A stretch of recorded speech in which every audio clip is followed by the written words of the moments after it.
वही जब वहाँ नहीं पहुँच सकते, उनके लिए परात्पर स्वरूप में दुर्लभता है। तो हमारे जैसे कलिमल ग्रसित प्राणी, उनके लिए तो फिर जब ब्रह्मा जी को भी सुलभ नहीं है तो हमारे लिए सुलभ कहाँ से होगा। हाँ, यह बात अवश्य है कि उस परात्पर धाम में पहुंचने का मार्ग है, उसकी एक प्रणाली है, और वह प्रणाली है श्री गुरु पादाश्रय ग्रहण पूर्वक भगवत शरणागत हो जाए, और भगवत शरणागत को जिस विधि से अपना कालक्षेप करना चाहिए, कालक्षेप माने अपने समय को व्यतीत करना चाहिए, क्योंकि जो भगवत शरणागत है उसके लिए अपने कल्याण के लिए भी किसी साधन की अनिवार्यता नहीं है, क्योंकि साधन और साध्य दो हों तब ना। उपाय और उपेय दोनों भगवान बन रहे हैं। शरणागति का अर्थ क्या है? शरणागति माने भगवान ही उपाय हैं और भगवान ही उपेय हैं। तो जिस क्षण जीव भगवत शरणागत हुआ उसी क्षण मुक्त हो गया संसार चक्र से। इसलिए शरणागति भी एक ही बार होती है, बार बार नहीं होती है।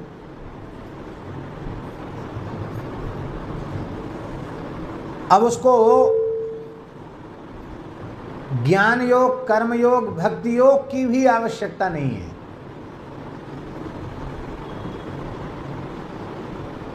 ज्ञान योग में देहादि प्रकृति से ऊपर उठना पड़ेगा।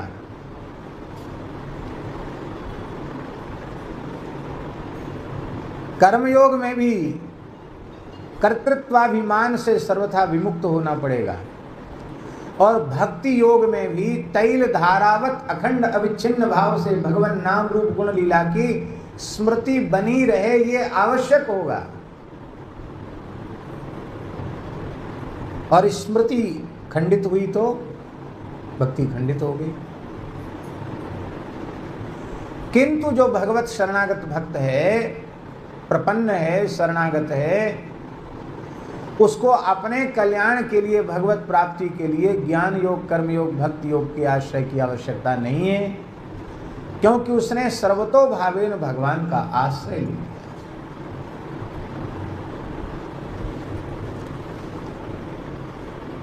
अब किसी साधन की जरूरत तो रही नहीं, तब क्या करें? शरणागत फिर क्या करे? फिर न तिलक लगावे, न तुलसी धारण करे, न एकादशी करे, न संतों की सेवा करे, न गुरुजनों की सेवा करे, फिर तो उसका जीवन कैसा होगा? न नाम जप करे, न नाम संकीर्तन करे, न भगवान की सेवा करे।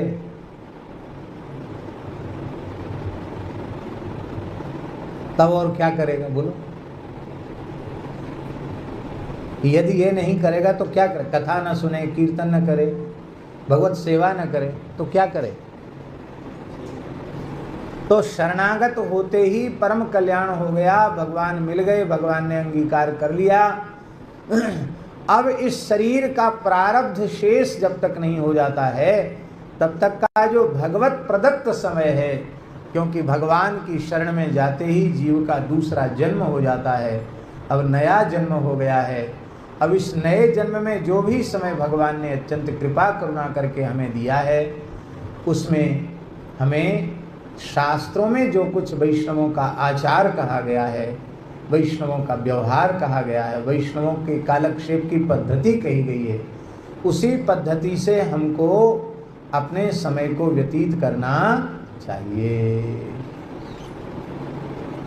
अब देखो, बिना बुलाए ज्ञान योग आ गया शरणागत के पास, बिना बुलाए कर्मयोग आ गया, और बिना बुलाए भक्ति योग आ गया, तीनों आ गए, पर वो साधन के रूप में उनका आश्रय नहीं लिया गया है। ऐसा कहने में भी हमें कोई संकोच नहीं है कि ये जितने साधन हैं ये भी किसी शरणागत भक्त की प्रतीक्षा करते हैं कि हमें भी शरणागत भक्त के निकट पहुंचने का अवसर मिल जाए। ये अपने आचार में, व्यवहार में हमें स्वीकार कर लें तो हम कृतार्थ हो जाएं, हम धन्य हो जाएं। इसलिए ये साधन उनके निकट पहुंच जाते हैं।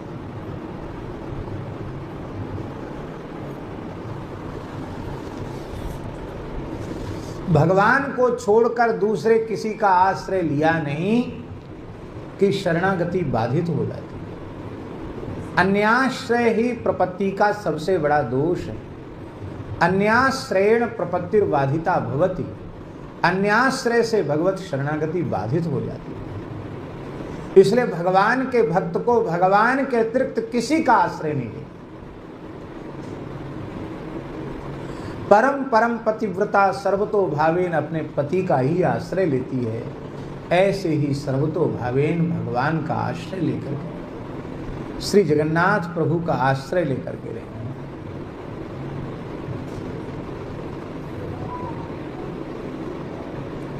तो ब्रह्मा जी के लिए भी परात्पर स्वरूप में दुर्लभता है। विभव स्वरूप हैं भगवान श्री राम रूप में, श्री कृष्ण रूप में अवतार लेते हैं। भगवान वामन, नृसिंह, परशुराम आदि रूप में अवतार लेते हैं। ये भगवान के विभवावतार हैं। वासुदेव, संकर्षण, प्रद्युम्न, अनिरुद्ध ये व्यूहावतार हैं। भगवान सबके अंतःकरण में अंतर्यामी रूप से विराजमान हैं। ये भगवान का अंतर्यामी अवतार है। और भगवान अर्चा स्वरूप में विराजमान हैं। ये भगवान का अर्चावतार है। मेघमाला में स्थित जल जैसे दुर्लभ है। आपको प्यास लगे और हम कहें कि जाओ ऊपर पानी पी लो बादल में जाके, तो आपकी प्यास नहीं बुझा सकते बादल। आपको यहाँ प्यास लगी और हम कहें जाओ वहाँ उत्तराखंड में बहुत झरना है। अभी हम उत्तरकाशी में थे, जगह जगह इतने झरना। अपने आश्रम में भी जो गंगा जी ने जगह दी है, वहाँ भी इतनी जोर का जल का स्रोत आता है, झरना आता है कि कोई नल काम ही नहीं करते, नल खराब हो जाते बार बार। इतना प्रेशर आता है पानी में 24 घंटे। न बिजली है, मोटर है, कुछ नहीं है। भगवान की मोटर लगी हुई है। ऐसी व्यवस्था है कि क्या कहना, अद्भुत। तो ना हम वहाँ जाएंगे, ना वहाँ हमको कब जाएंगे, कब पहुँचेंगे, कब पानी मिलेगा। कूप का जल भी सुलभ है, पर वो समाधान नहीं है। जैसे आप कहें कि हमें प्यास लगी है और हम आपसे कहें कि कोई बात नहीं, जहाँ आप बैठे हो वहीं पानी है, खोदना शुरू करो। खोदते खोदते कुआं हो जाएगा, कहीं ना कहीं तो पानी निकलेगा ही। तो इससे प्यासे का समाधान तो नहीं होगा। जहाँ वो बैठा वहाँ पानी तो है, पर कब खोदेगा, कब पानी निकलेगा, कितनी गहराई पे निकलेगा कोई पता नहीं, कैसा निकलेगा ये भी पता नहीं। वो समाधान नहीं है। ऐसे ही प्रत्येक जीव के अंतर्यामी भगवान हैं। और कोई कहे कि भगवान की प्राप्ति कराइए, बोले कहीं जाने की ज़रूरत नहीं है, आपके भीतर ही बैठे हैं, समाधि लगाओ और अनुभव कर लो। एक क्षण के लिए तो चित्तवृत्ति शांत नहीं रह रही है। पीपर पात सरिस मन डोला, पीपल के पत्ते जैसे हिलता रहता है, ऐसी चित्त चंचल रहता है। और ऐसी स्थिति में समाधि लगाकर असंप्रज्ञात समाधि में ब्रह्मानुभूति करे, आत्म साक्षात्कार करे, ये तो हमारे जैसे व्यक्ति के लिए बहुत कठिन है। ये कुआं खोदकर पानी निकालने के जैसा है। किंतु अर्चावतार के रूप में भगवान हम सब जीवों को अत्यंत सुलभ है। अर्चावतार में भेद नहीं है। जो आपके घर के ठाकुर जी हैं और जो मंदिर में विराजमान जगन्नाथ जी हैं, उनमें भेद नहीं है। जो आपके घर के ठाकुर जी हैं वो भी वही हैं, वो भी तो जगन्नाथ हैं कि अलग हैं, उनमें भेद नहीं है। और भेद मानना भी नहीं चाहिए। ठाकुर ठाकुर जी में भेद नहीं है। एक संत थे, वो भगवान के श्री विग्रह में और शालिग्राम जी में भेद मानते थे। वो कहते थे पुराणों में, वेदादि शास्त्रों में शालिग्राम जी की महिमा ज़्यादा है, इसलिए शालिग्राम जी श्रेष्ठ हैं, स्वयं व्यक्त हैं। और ये तो मूर्ति बनाई हुई है पर प्रतिष्ठा की जाती है, तो ये उतनी महिमा इनकी नहीं, ऐसा मानते थे वो। तो क्या करते थे कि लाल जी रखते थे लड्डू गोपाल जी, तो लड्डू गोपाल जी को जब रात्रि को शयन कराते तो सालिग्राम जी को उनकी छाती पे धर के शयन कराते थे, कहते थे ये बड़े हैं। तो गोपाल जी का तो आसन बना देते उनकी छाती को और उनके ऊपर सालिग्राम जी को रखते थे। अरे भाई, जो गोपाल जी हैं वही तो सालिग्राम जी हैं, और जो सालिग्राम जी हैं वही गोपाल जी हैं, पर महात्मा ऐसा करते थे। तो श्री गोकुल गए, कहाँ गए? ब्रज में गोकुल है ना, उसमें गोकुल में श्री गोसाई विठलनाथ जी विराज रहे थे, श्री वल्लभाचार्य महाप्रभु के द्वितीय पुत्र। उनको पता चला तो उन्होंने समझाया कि देखो, भगवान के विग्रह में और भगवान के शालिग्राम स्वरूप में भेद नहीं है। शास्त्रों में दो स्वरूप हैं, एक सकल एक निष्कल। तो सकल स्वरूप विग्रह हो गए, निष्कल स्वरूप शालिग्राम जी हो गए, उनमें भेद कहाँ है? हाँ, शास्त्र की विधि के अनुसार सकल निष्कल दोनों को मिलाकर पूजा पूर्ण मानी जाती है, तो ठीक है, लेकिन उसमें बड़ा छोटा करना अच्छा नहीं है। लेकिन वो माने नहीं, भले ही बोले तमाम ग्रंथों में प्रमाण लिखा है शालिग्राम जी सबसे बड़े होते हैं, शालिग्राम जी सबसे श्रेष्ठ हैं। तो फिर वो कुछ नहीं बोले, मौन हो गए। उन्होंने उस रात को फिर वही जो रोज करते थे, शालिग्राम जी को गोपाल जी की छाती पर विराजमान किया, और जब सवेरे उन्होंने भगवान का उत्थापन कराया, जगार कराई, मंगला कराई, तो देखा शालिग्राम जी चूर चूर हो गए, एकदम रेत जैसे महीन हो गए। अब तो वो बड़े दुखी हो गए कि हाय हाय, ये क्या हुआ, हमारे शालिग्राम जी चूर चूर कैसे हो गए। बड़े दुखी हो गए, रोने लगे। महात्मा तो थे ही बेचारे, और बड़ा प्रेम था उनका शालिग्राम जी में। रोते रोते आए, बोले महाराज पता नहीं क्या घटना घट गई, कोई भार भी नहीं पड़ा, किसी ने दबाया नहीं, कैसे हो गया, भगवान तो चूरा चूरा होके और सब बिस्तर में फैल गए हैं। देखो ये उनका चूर्ण है, शालिग्राम जी का, सब इकट्ठा करके लाए थे, रेत रेत जैसा श्याम वर्ण का चूर्ण है ये। उन्होंने कहा ऐसा करो आप कि शालिग्राम जी आपको मिल जाएंगे, गोपाल जी को स्नान कराओ, और गोपाल जी के स्नान के जल से उनको गीला करके चूर्ण को, और ऐसे ऐसे करके गोली बना दो, तो जैसे शालिग्राम जी थे ऐसे कर दो, हो जाएगा। तो उनको भरोसा नहीं था कि ऐसा हो जाएगा, लेकिन उन्होंने इतने बड़े महात्मा कह रहे हैं तो उनकी बात माननी चाहिए। तो उन्होंने ऐसे ऐसे करके किया, वो हो गए, शालिग्राम जी बन गए। अरे महाराज, ये तो गोपाल जी बड़े हो गए। गोपाल जी के स्नान के जल से शालिग्राम जी फिर से प्रकट हो गए, तो गोपाल जी बड़े हो गए। अरे गोपाल जी बड़े हो गए, शालिग्राम जी बड़े हो गए, ये झगड़ा नहीं है। जो गोपाल जी हैं वही शालिग्राम जी हैं, जो शालिग्राम जी हैं वही गोपाल जी।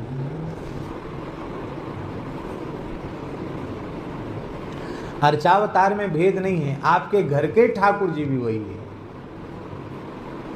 लेकिन आपके मन में भेद बना हुआ है, इसलिए ऐसी स्थिति।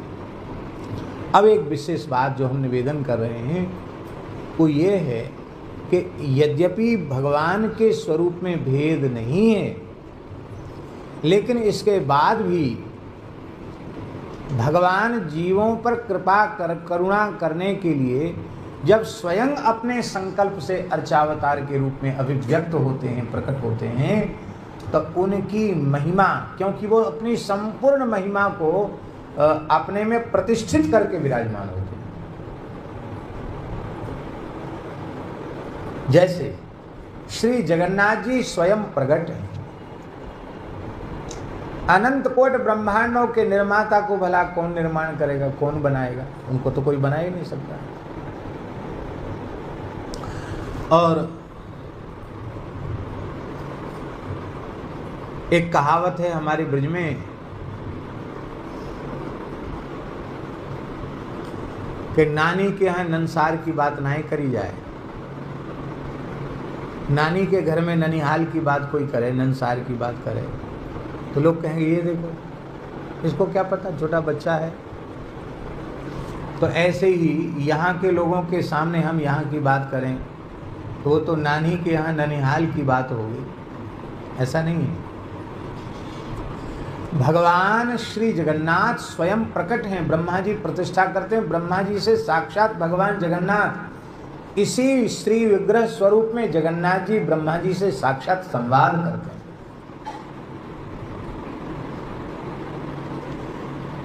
इसलिए अर्चावतार स्वरूप में भी जहां भगवान अपने संकल्प से प्रकट होते हैं, वहां विशेष भगवान की कला, भगवान का स्वरूप विशेष रूप में वहां अनुभव में आता है।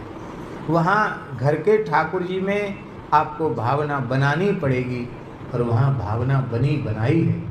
उसको बनाने का, यद्यपि ये बिल्कुल पक्का है कि जो आपके घर के ठाकुर जी वही जगन्नाथ जी हैं, जो जगन्नाथ जी हैं वही घर के ठाकुर जी हैं, लेकिन भगवान स्वयं अर्चावतार रूप से प्रकट होकर बद्रिकाश्रम में विराजमान हैं। भगवान स्वयं अर्चावतार रूप से प्रकट होकर द्वारिका में विराजमान हैं। भगवान स्वयं अर्चावतार रूप से प्रकट होकर श्रीरंगम में विराजमान हैं।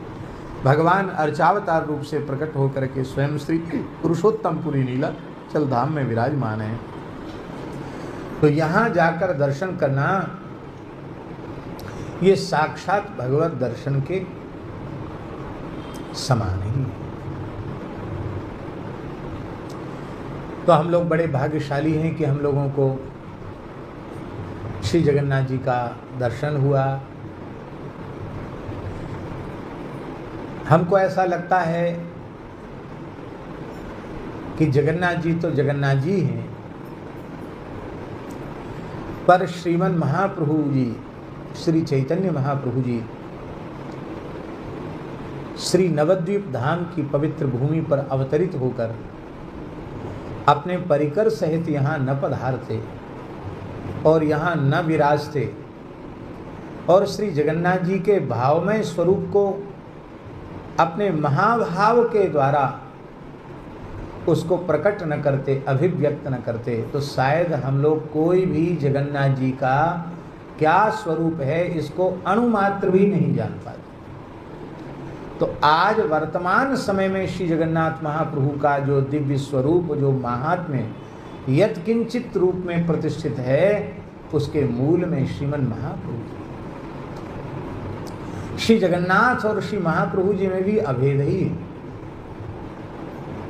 ऐसे लगता है कि श्री जगन्नाथ तत्व का प्रकाश करने के लिए ही श्रीमन महाप्रभु जी 18 वर्ष लगातार यहाँ पुरी में विराजे, और यह उन्होंने अपने अनुभव से यह प्रमाणित करके बता दिया कि जो श्री धाम वृंदावन है वही श्री पुरुषोत्तमपुरी है, क्योंकि जो रसानुभूति ब्रजांगनाओं ने ब्रज में की वही रसानुभूति श्री चैतन्य महाप्रभु जी ने यहाँ की। इसलिए साक्षात वृंदावन,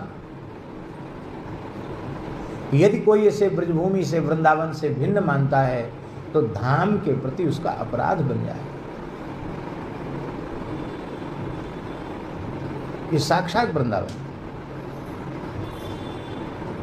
हृदय में वृंदावन हो तो कहीं भी जाए वहां वृंदावन प्रकट हो जाएगा, और हृदय में वृंदावन न हो तो वृंदावन में भी वृंदावन की अनुभूति नहीं होगी। और यहाँ तो श्रीमन महाप्रभु जी ने साक्षात वृंदावन लीला का अनुभव किया है। उसके पहले महाकवि श्री जयदेव महाप्रभु ने श्री जगन्नाथ जी की दिव्य रसकेली का वर्णन श्री गीत गोविंद महाकाव्य में करके, और वह वृंदावन के निवृत्त निकुंज की जो दिव्य रसमयी लीला है, उस लीला का आस्वादन इसी जगन्नाथपुरी नीलाचल धाम की पवित्र भूमि में विराजमान होकर किया, और संपूर्ण महाकाव्य श्री महाप्रभु जगन्नाथ जी को श्रवण कराया। आज भी श्री जगन्नाथ महाप्रभु अपने श्रीअंग में जो पाटवस्त्र धारण करते हैं उसमें गीत गोविंद की पंक्तियां लिखी होती हैं। ये साक्षात वृंदावन।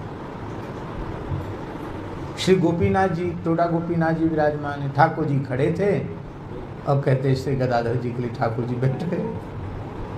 आज बैठे इतने ऊंचे लंबे लगते हैं ठाकुर जी, तो खड़े होते तो कितने लंबे लगते। हम तो कई बार सोचते हैं कि यदि भारतवर्ष के जितने भगवान श्री कृष्ण के स्वरूप हैं उनकी प्रतियोगिता कराई जाती कि लंबाई में सबसे ज़्यादा कौन है, तो हमारे जगन्नाथपुरी वाले गोपीनाथ जी सबसे आगे निकल जाते। इतना मधुर दिव्य स्वरूप है श्री गोपीनाथ जी का, क्या कहना, अद्भुत स्वरूप। भगवान में भेद नहीं है, ये तो विनोद के लिए कह रहे हैं। ठाकुर जी इतने बैठे हुए इतने क्षर हरि भगवान की सुदीर्घ श्री अंग की कांति है, अब भगवान खड़े होते तो कितने ऊंचे होते।